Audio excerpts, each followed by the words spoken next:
What experience do you have? Customer service. Yeah, look into customer service roles or customer support roles in tech. There's loads of those roles in tech companies, so look into those roles. We actually have a free guide. There's a link in my bio, which you can click and get. Um, is tech sales an easy job? Definitely not an easy job. No, definitely not an easy job. Very difficult, but it pays really well, so it's worth it. Depends on your definition of an easy job.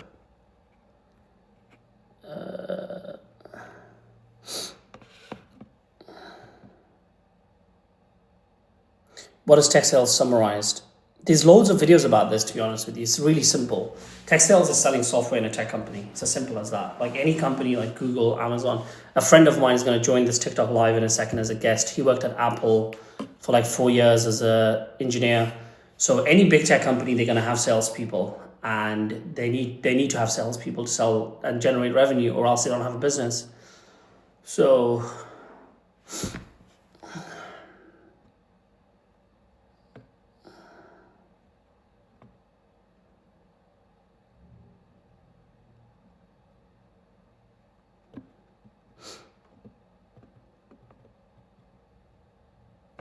I have qualified as an accountant. Can I transition into fintech sales, and keep my base salary? What's your base salary right now? Because in tech sales, your base salary could wildly range depending on the company they work for, depending on the role. If you're entry level, it's going to be a lot lower. If you're an account executive, it could be a lot higher. Really depends on the role and the company they work for. Fintech is a really good one. I've seen people like this. If you go to the link in my bio right now, you can see the YouTube channel, which is linked, and you can watch loads of interviews that I've done with people that we've worked with. These guys are really young. For example, Gav, who got a role at a company called Kyriba, which is a fintech company. His base is 40 something thousand pounds a year. That's his base salary. So if your base salary is that much, you can get that in an entry level role. If it's 50, 60, 70K, then obviously you're not going to get that. So it depends what level of base salary you're looking for.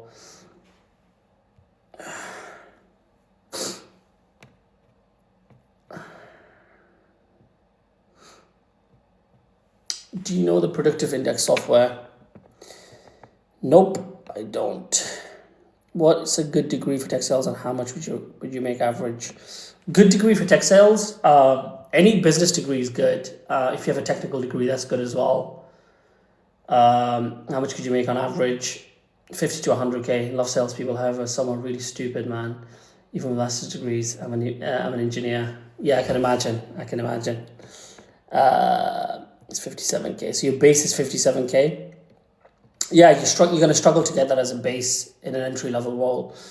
As an account executive, you can definitely get that, but in an entry level role, then it's going to be very difficult. Hey, Cameron. So Cameron is a friend of mine. He worked at Apple for a couple of years. He's going to be joining the live as a guest. He's got his own TikTok page as well. He helps people get into technical roles in tech companies, whereas we help people get into commercially focused roles in tech companies. So I'm going to let him join as a guest, so you guys can ask him any questions you have about getting a technical role in a tech company. So how do I... Okay, there you go. I think, Cameron, you should be able to join as a guest. There you go. So I'm live on 2 accounts at the moment. Can you hear me, Cameron? Yes, I can hear you. Can you hear me? Yes. How's it going, bro? You all right? Yeah, not too bad. How are you doing yourself? Really good. Thanks for making the time. So yeah, I'm going live on 2 accounts at the moment, right? So I'll just do a quick intro about yourself. So Cameron's he's a software engineer. He will, intro himself properly in a second, but he's got his own TikTok page. He helps people get into technical roles in tech companies, like software engineering roles. Whereas what me and Laura do is we help people get into commercially focused roles in tech companies. But sometimes we have people that are interested in technical roles. So I thought I'd bring on Cameron, who can answer some questions about, what it takes to break into a technical role in a tech company, how much you can make, what the job entails, what are the requirements to get into it, etc. So do you want to just intro yourself, Cameron, as well? Yeah, sure. So, hi guys. My name's Cameron. I also do something similar with, TikTok and Instagram. At the moment, I work in tech. I work in a fintech, so a hedge fund, and I do cybersecurity work. So I'm a security engineer by nature. And before I worked at this hedge fund, I worked at Apple as an engineer as well. And then before that, I was in uni. So yeah, I'm 23 years old, pretty young, but that's pretty much a brief introduction in terms of my past, my experience, and things like that. That's awesome, man. That's awesome. So you currently work in a hedge fund. What's your role there? Like, what's your job title? Yeah, so my job title is a security engineer, but in terms of like what I specifically do, because security engineering, it's quite a vague, broad title. You can do, pen testing, you can do incident response, you can do loads of different stuff, right? But what I specifically do is I work in incident response. So I will analyze alerts that come in. So let's say someone's accidentally run some malware on their device. We will get an alert for that. So then I will look into that to see if it's actually a threat or not. I'll see if it needs to be escalated. What can we do to kind of minimize the impact of the company? And then from there, I kind of, I liaise with my team. I liaise with perhaps other teams as well and communicate with them.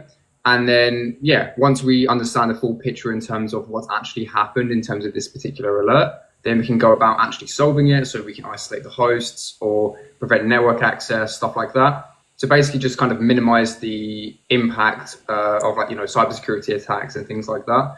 And that's pretty much what I do on a day-to-day basis. It's incident response work. So just analyzing alerts. I'll be doing, some threat hunting stuff as well. Nice, awesome.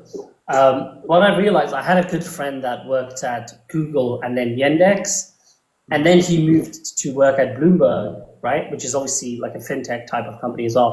What I realized is that engineers can actually make a lot more money working in finance, like fintech, like hedge funds and all that kind of stuff, than they can in tech, right? Like, is that been your experience as well? Can you actually make a lot more money working in a bank or in a hedge fund than you can at Google and Amazon and the big tech companies? Yeah. So for sure, I think it depends on sometimes things like your role and the particular company you go to, right? But in terms of you've got the general tech industry, right, and that's kind of everywhere. And then kind of at the upper levels, you've kind of got FANG and those types of companies. And then above that, you've then got fintech. So fintech is kind of the highest you can possibly go within the tech industry, simply just because it's a faster environment. It's you're going to be doing a lot more work. You're going to be doing a lot more impactful work. And then of course, the salary is pretty phenomenal as well. In terms of FANG though, it kind of depends, right? Because it's if I was to go from, let's say I went instead of to fintech from Apple, if I went to say Amazon or Google, they would probably compensate me roughly the same amount as what I'm currently being paid working in fintech, just because I came from another big tech company. So I think it's kind of relative, but overall, you will get paid a lot more in finance companies, investment banks, hedge funds, things like that. That's been my experience anyway. And I agree, fintech, even in software sales, fintech is one of the best industries. Number one is cloud computing, data companies like Databricks, Snowflakes, because you sell really expensive software, right? Like the average deal size is multiple six figures, if not seven figures, right? Mm-hmm. And fintech is really good because, especially in the UK is primarily famous for fintech. It's not really famous for anything else. Like Google is an American company, Amazon is American, Salesforce, all of these companies are American, but fintech, you've got Revolut, Starling, Monzo, all of that kind of stuff. So if you're based in the UK, fintech is definitely best for not just engineers, but also even salespeople, right? We had a question, if you don't mind mentioning. This person asked, what's your salary? Yeah, so at the moment, my salary is, I'll give you a ballpark figure, but it's roughly 100K, so yeah. 100K, yeah. He's only 23, guys. 100K for 23 is just incredible, right? Because I made some videos about this recently on TikTok and it went viral, right? Mm-hmm. I don't know how much you know about this, Cameron, right? I don't know how much you look into the economy in the UK, but the average salary in the UK is about £30,000. Yeah, it is, yeah. That's terrifyingly low. The average salary in the UK is £30,000, which doesn't make any sense to me. So if he's making 100K, which he is, 100K is not that much. He's making 100K a year in fintech, so it's 3 times the average salary in the UK, which is really good. How many years of experience do you have before?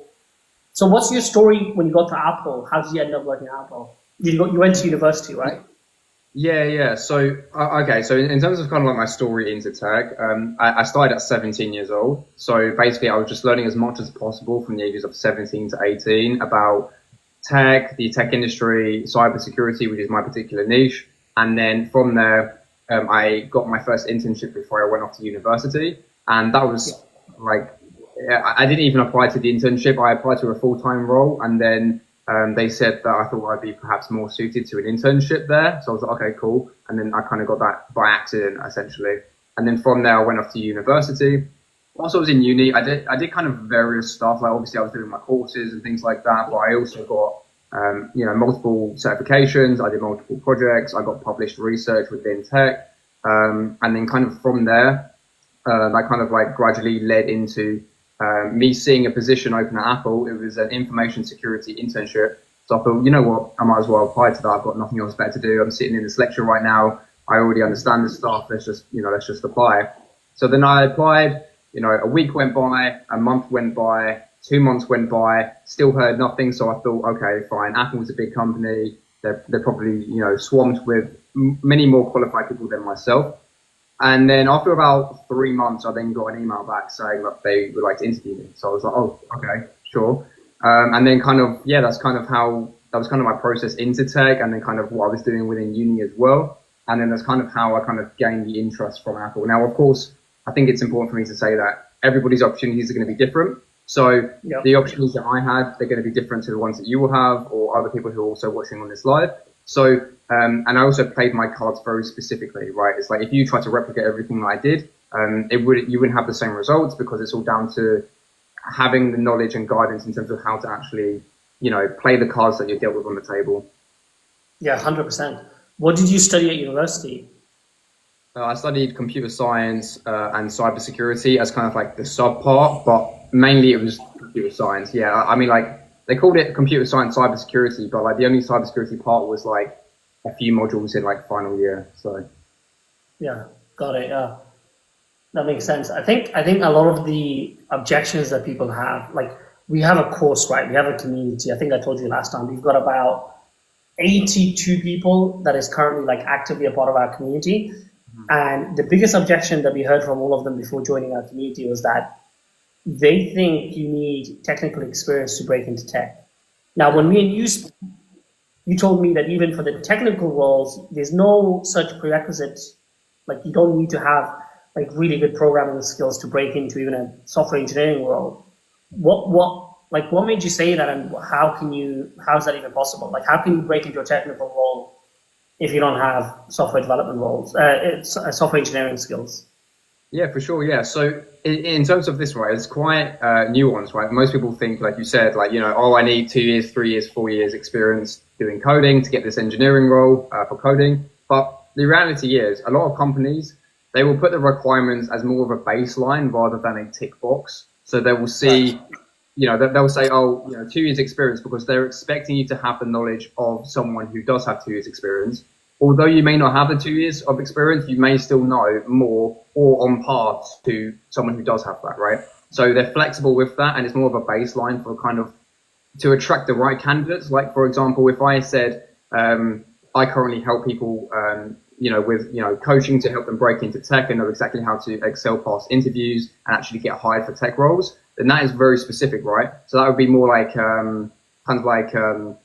more or less a baseline, right? But if I had no baseline, I just said, look, to work with me, you have to have X, Y, Z, this and that, then I would get no one, right? Because it's way too specific. And that's kind of how the job descriptions are like. It's like they're more of like a baseline. So if you have that knowledge, you have that information, although you may not have the years of experience, you can still apply because you have a likelihood of potentially being, even interviewed, just because I mean, everybody's different, right? People obtain information differently, they retain it differently as well. It's like for 2 years of experience coding with myself, that could be, I could have the same knowledge as someone who has 4 years experience, or vice versa, right? Yeah. So it really does depend on different people. But yeah, in terms of job descriptions, especially for tech roles, it's mainly just a baseline.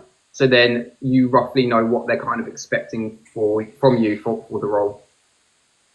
Yeah, and I agree because we've helped like 100 people now break into tech sales roles, Hmm. and basically 99% of them had no experience. Like, if you Yeah. go to my YouTube channel, I've got 8 YouTube videos where I'm interviewing people. For example, most recently we had a guy called Gav who finished with an economics degree from the University of Aston, zero experience in tech or sales even. He got a role at Kyriba, which is a fintech company, 57K OTE, which is like on target earnings, 40K base. And that's like undeniable proof that you don't actually need any tech or sales experience as long as you obviously have good communication skills, team management and team building skills. You've got a degree. I feel like that's definitely a prerequisite in a lot of companies. What do you Hmm. think? I mean, like when I was interning at Google, right? They Yeah. obviously wanted people from university. They're not just going to get people. The whole point of an internship is to have people do an internship from university. Have you had any students, or do you know anyone that got into tech without a degree? Yeah, for sure. I mean, like I know a lot of people who have went to university and they're still not in tech, and I know people who didn't go to uni who are in tech right now. So I think with a degree, right, it's all the world of being hired is all based on probabilities, right? It's like if you're the only applicant, the only qualified applicant for a role, then you're going to get it, right? Because Yeah, it's the probabilities is 100%. But if you've got loads of people and loads of people are differently qualified, some have degrees, some don't, this and that, right? Then it's going to make it harder for you to stand out because of the probabilities not being in your favor. So in terms of having a degree, it definitely increases the probabilities of you being hired.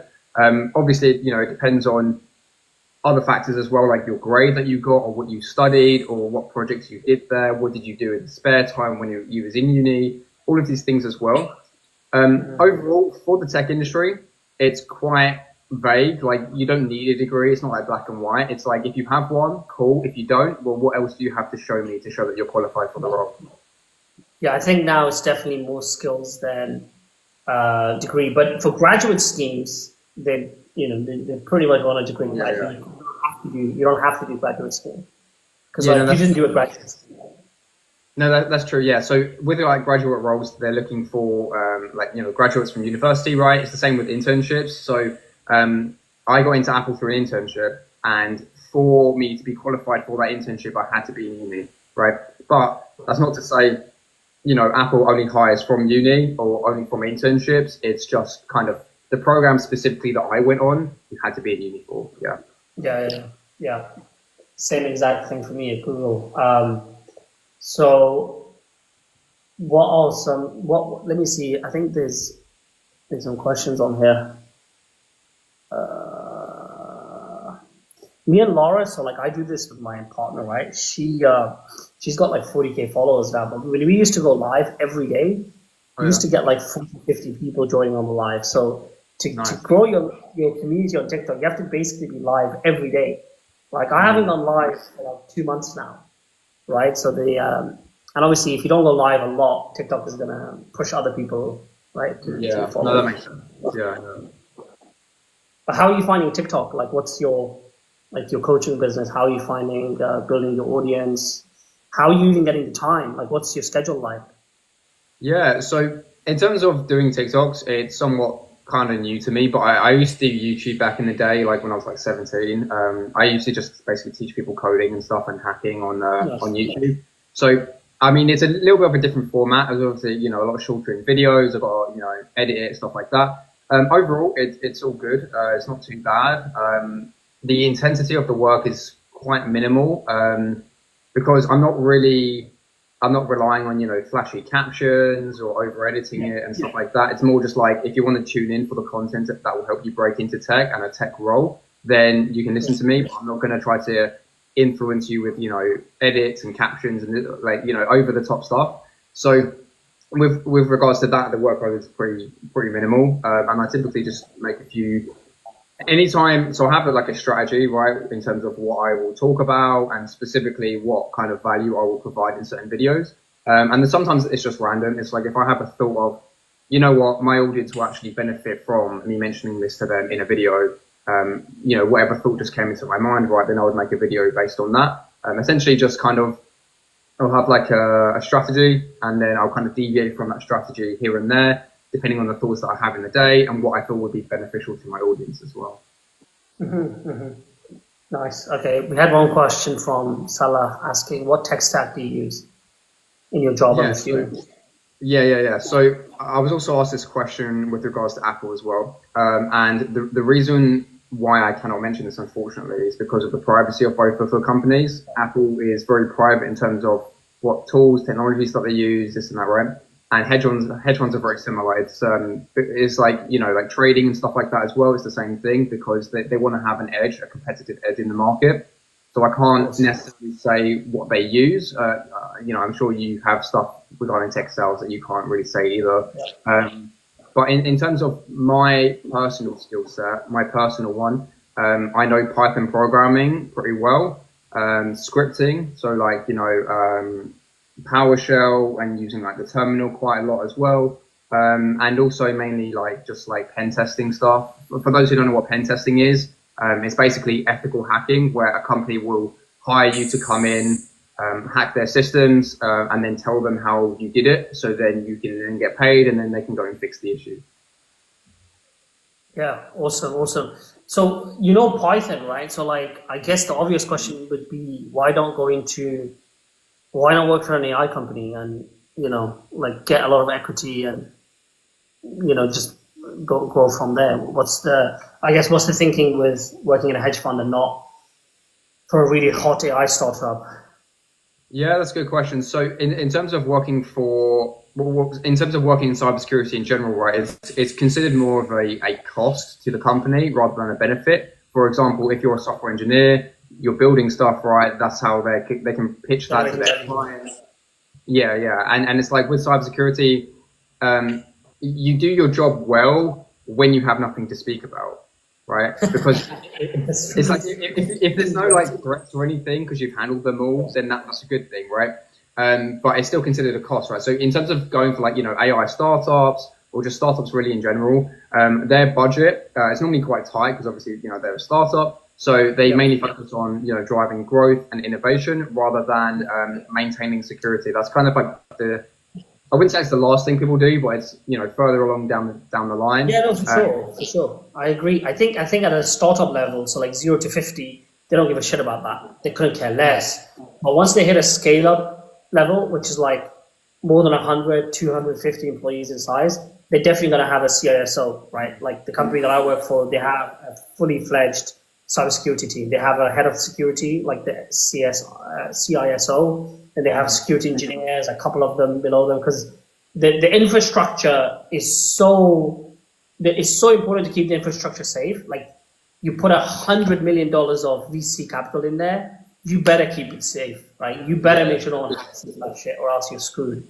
So I agree. I mean, yeah, you won't be able to work in a startup, but scale up could definitely work. Unless you're a cybersecurity startup, obviously.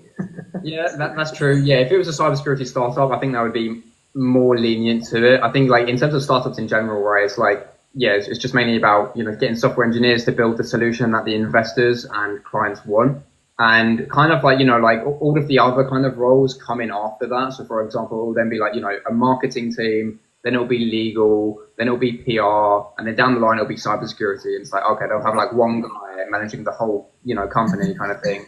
So yeah, it gets a bit crazy. But yeah, in terms of why I chose fintech, it's simply just because it's more stable. Obviously, there's more total compensation as well, so like a higher salary and additional benefits and stuff like that. New tooling, because obviously they have to stay competitive, so they're going to use new tools, new technologies, right? So that's something that'll kind of help me stay on my toes with my skill sets. And yeah, just different work environment really. It's more fast paced than Fang, I've noticed. So yeah. Yeah, that makes sense. And I guess what's your goal in the next few years? Are you looking to stay in fintech and just grow in that, or do you have any goals to work somewhere else? Yeah, so I think at the moment I'm going to stay in fintech. Maybe I'll laterally move to another fintech, perhaps, because like there's always going to be another company that's going to pay more, provide you more benefits, a more luxury lifestyle, whatever, right? Remote work and this and that. So maybe I'll laterally move. Maybe I'll go back to Fang at some point. But yeah, I mean, at the moment I don't really have any set in stone plans. Just kind of just enjoying my position that I have at the moment. Yeah, that makes sense. When you said earlier that you started programming at 17, how did you start to learn programming? Was watching YouTube videos? Was it Udemy courses? What were you doing? Yeah, so I actually got an interesting story regarding how I learned programming. So I actually learned programming at 16 years old, and that was just after I finished my GCSEs, so like American high school. And essentially, I wasn't going to actually learn it, right? I was just going to go to a sixth form and do A levels of computer science. But the sixth form I wanted to go to, it was like it wasn't like a grammar school, but it was like, it pretended to be one essentially, right? So I wanted to go to this one, but they was like, yeah, no, we're going to need some programming experience from you. Like, you don't know how to program, and you want to take computer science at A level. Like, you know, in order to do that here, you're going to need to know how to code. So I was like, okay, fine. And then I asked for like a recommendation, like where can I learn Python from? And she gave me a reference to a book. It was Learning to Program in Python by PM Pete Coates. And, you know, it's a pretty small book. It's like 100 or 200 pages long. It's got practical exercises. Everything's color coded, you know, just a decent book for learning Python. And then basically I did that over like, so I was 16. I did that over my summer before I started A levels, handed it in. But yeah, that was basically how I learned Python. Like, I learned it from a book, and I also did some like YouTube like tutorials as well. I looked it up online. But yeah, it was mainly from the book, to be honest. Yeah. That's awesome. Yeah, that's amazing. Like, there's literally nothing that you can't learn online, right? Like, you can literally learn everything. Like, I'm not a programmer or anything, but I understand at a high level how an AI system works, or how a large language model works, or how like stable diffusion images work, just because I'm just, you know, watching YouTube videos. That makes sense. What would you say is, like, how are you teaching your students to get into tech right now? What are some things that are working for your students to get a tech job right now? Yeah, so at the moment I teach tech career coaching. So I specifically target people who wish to be breaking into the industry, right? So I'll teach them exactly what companies are looking for in particular candidates. I will go over their CVs with them, their LinkedIn. I will prep them for interviews, so like performing market analysis before interviews as well. Basically the whole range of stuff, from basically clicking the apply button all the way to negotiating multiple tech job offers on the other end. I'll be helping them through the entire process of doing that. And what's working well for your students with regards to like getting a tech job, or like getting interviews at top tech companies? What's a very successful method of getting interviews right now for your students? Yeah, that's a good question. So in terms of the strategy and techniques that I use, it's the same ones that I personally use myself, right? It's like from 17 to 23, how old I am now. I basically did trial and error, which is incredibly inefficient, right? But basically you just try something, doesn't work, try something else, then it does. And then you just consistently keep trying new things until you have a full, like, basically strategy of everything that works, proven techniques, and then kind of leveraging that. So that's what I kind of built, and then I now give that to my clients or my students to then help them break into tech. And that's everything, right? That's like 4 years or 5 years or however long of, you know, trial and error. So it's loads of stuff, but it's done in a very concise, easy way to comprehend and understand. But it'll cover things, you know, like your portfolio, how to get competitive edges within the market, how to stand out as a top 1% applicant, how to, you know, how you're perceived within interviews and online, like literally just everything, right? So yeah, that's kind of the strategy I use, though. It's basically one that I developed myself that's proven to work, because obviously it works for me, and then I kind of give it on to my students to then help them break into tech as well. Yeah. I think we do something similar, but I think what's worked for us really well is building an ideal list of companies, right? Like, let's say, you know, you're Cameron, right, and you want to work at a tech company right now. The best thing you can do, like what's worked for me in the past and my students, is you build an ideal list of 10, 20, 30 companies, and then you find all of the decision makers. It's just like doing sales, right? So you find your ideal customer avatar, your ideal customers, you build a list of all the decision makers on LinkedIn, and then you build a networking plan, you message them on LinkedIn, you email them, and then you cold call them. The whole point is to get on a coffee chat, build a relationship, and then on the back end to ask for a referral, right? Yeah. Like that has been by far the best way to get interviews at top tech companies like Deal, Gartner, AWS, like pretty much all of these top tech companies with people that don't even have experience. So I was curious to learn a little bit more about what you're doing in that arena. Yeah, for sure. Yeah, and like, yeah, with networking, it's very powerful, right? Whether you decide to get referrals or not, even having the connections in the first place is really beneficial for you and also the longevity of your tech career. Like, let's say, one day you wake up and get that email saying that you've been laid off because the company's doing cutbacks. At least you now have Yeah. connections to kind of go to, right? Whether that's going to be Meta, Amazon, Google. Having these connections can actually, save you a bunch of stress, a bunch of headaches, and a bunch of pain as well.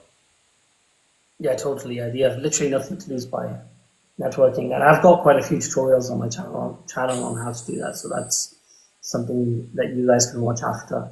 Awesome. How can people stay in touch with you? Like Laura's followers and my followers, how can they stay in touch?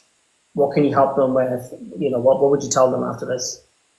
Sure, yeah. So in terms of who I can help, right, it's aspiring tech professionals, people who are trying to break into the tech industry, but essentially nothing is working. And they know that they need some sort of level of guidance from someone who's in the industry, who's done this all before. So that's kind of like the people I tend to help and kind of like the main audience that I have. And with regards to staying in touch with me, I think somewhere on the screen you should be able to see my name. And if you click on it, it will bring you to my profile. If you do that, I have got a free tech community, completely free. It's in WAP, so just go to my link in bio. You can sign up and join. It's got, interview question banks. It's got resources. It's got lesson content as well. And I'm going to be doing weekly webinars in there as well. So if you're looking to break into tech, then feel free to go and do that. But yeah, clicking on the screen somewhere, that will be like my link. That will be like bring you to my profile. Click a follow, just so you don't miss out on any of the content that I make. That's awesome. Salah asked what's his TikTok. His TikTok is Camtech, so CAMTECH, Camtech. That's awesome, man. We should definitely do another one of these soon, like over the next few weeks. And in fact, what I would love for you to do is join one of our group coaching calls for our paid students. You can jump on, talk about your experience of getting into Apple. I feel like the biggest challenge that our students have right now is just interviews. It's like failing at interviews, struggling in the interview process. Because even in tech sales, right, I'm not sure how difficult the engineering roles are, but even in tech sales roles, you have up to 6 stages of interview. Yeah. And there could be any number of 100 different questions that could come up, right? So that's definitely the biggest challenge. I mean, what has been like your advice for people that are struggling with interviews? What's a good way to get around that? Yeah, so in terms of interviews, right, sometimes they can be stressful. Obviously, you're sitting there basically being quizzed for an entire hour, and then, up to 7. It's the same with tech. It's like if you do like Bang interviews or FinTech, it's up to 7 interviews as well. It's kind of crazy, but yeah. And in terms of some advice I can give in terms of interviews, I would say that you would need to have the correct knowledge for that particular role. It doesn't have to be one for one. Like, let's say you're, doing incident response, like you're applying for an incident response role, but then you've got SOC analyst. It's not a one for one alignment, but you still know a lot of the stuff.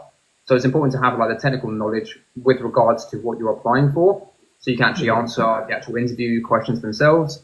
Don't try to like BS the interviewers. They'll see if you're trying to circumvent the question if you don't know the answer, stuff like that. So it's important to just basically be honest, right? And just take it as a learning curve. If you don't know the answer, just be like, look, I haven't had that much experience within that particular realm, but I'm open to learning more. Something like that. If you don't know the answer, it's perfectly fine to say. And just making sure that, you're a likable person, you're building rapport on the interviews, and you're making sure that the interviewer is going away knowing that, okay, this person was nice, this person was polite, he knows his stuff. I'm looking forward to interviewing him for the second or final round as well. Yeah, yeah, I totally agree, especially with the final point. If you can't build rapport and if you're not likable, it's going to be super hard to get any job really, no matter, even if it's outside of tech. Awesome, guys. I think, did you want to add anything else, Cameron, to what we discussed so far? At the moment, I think, yeah, we've covered quite a lot on this live. I think that's going to help a lot of people. But yeah, I guess like just in case anybody who's joining now, if you're interested in breaking into tech, feel free to click on my profile, click a follow, join my free tech community, and yeah, get as much help as possible. Yeah, for sure. Yeah, definitely follow Cameron, especially people that are looking for technical roles in tech companies, right? We help people break into commercially focused roles in tech companies. So if you're interested in that, obviously you already follow me, but if you're interested in more technical roles, Cameron's definitely the guy. He's worked at Apple, currently working at FinTech. Awesome, man. Well, we'll definitely do this again. Thanks for making the time tonight. Really happy to do this. Yeah, love to do it again. Yeah, that's great. Yeah, we can schedule another live. Yeah, I think it'll be beneficial to helping people within your audience, but also in mine as well. So Yeah. What we can do next time is like maybe even like we don't have to go that deep into it, but we can even do like CV reviews, LinkedIn reviews. We could do just get people on as a guest, like talk to them like on an actual guest.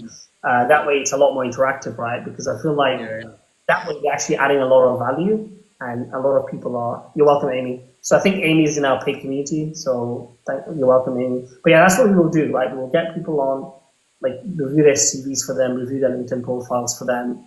I follow a guy, I forgot his name right now, but he's a recruiter.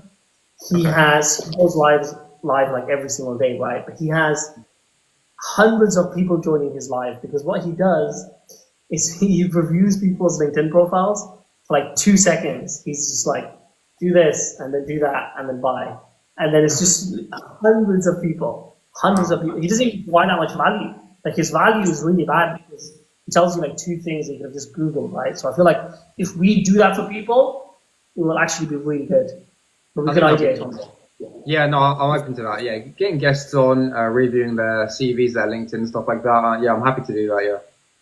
There you go, guys. There you go. So if you're on Laura's account, make sure you put your notifications on for the next live. And if you're on my account, put the notifications on for the next live. Follow Cameron. Awesome. Have a great evening, Cameron. I'll speak to you soon, brother. Thank you. Great. Thank you, guys. And thank you, Milan. Cheers, bro. Thank you.